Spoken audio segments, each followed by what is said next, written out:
All right, so meanwhile, the fate of all of those people who lost their insurance plans is still hanging in the balance, really. And there's a new report from the Wall Street Journal that says that states are really divided on how to respond to that. You've got more than 5.5 million people who so far have received cancellation notices in the mail saying that the insurance company, their policy is no longer. So then you had the huge hubbub over that. And then the president called on the insurance companies. He said, I know you said, if you liked it, you could keep it. And what we want is for the commissioners in these states to hold true to that and to decide. But not every commissioner is on board with this. Take a look. The 30 states that you see there in yellow are saying, okay, if you like your plan, you can keep it. We're going to extend it, some of them through to 2015. 14 states in Washington, D.C. in the blue say no. We are not going to do what the president asked and allow you to keep your plan. 5 states are still deciding what they're going to do. In California, it's half and half, with some of the insurance companies extended and others not. So that's an unusual situation. Stuart Varney's here with a look at why this is so important. And interestingly, there's a political division among these states and how they're responding, Stuart. Okay, first of all, Martha, this is very important for the insurers and the money flowing to them, which is exactly what you and Bill and Byron have been talking about just moments ago.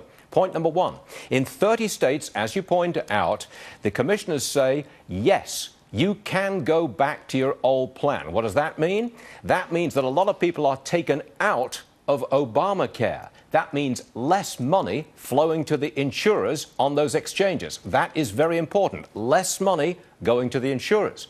Now, in 10 large Democrat-run states, they say, no, you cannot go back to your old plan. You must go forward into Obamacare. And that is likely to push a lot of older, sicker people onto these exchanges, which is not what the insurers want. Bottom line, Martha, the presidential fix creates financial problems for the insurers.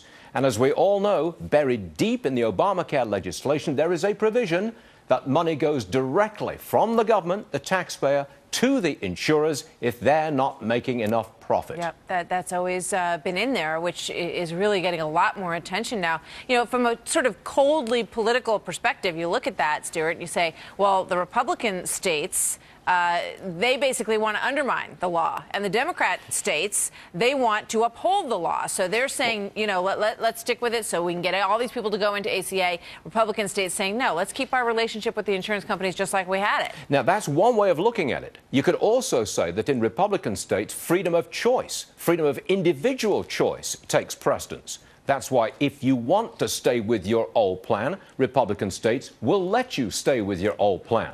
The other side of the coin is those Democrat-led states which have an element of government control.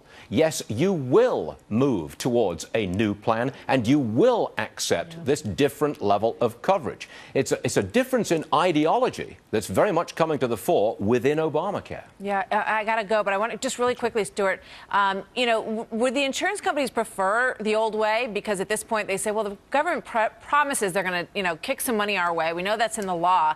But if we stick with the plan like we had it, at least we know what our income stream is. No, I think insurers want the new way only if they get large numbers of youngsters subsidizing large numbers of older, sicker people. That's what they want, but they're not going to get it. Yeah, no, it doesn't look like it. No. Stuart, thank you. We'll see you later.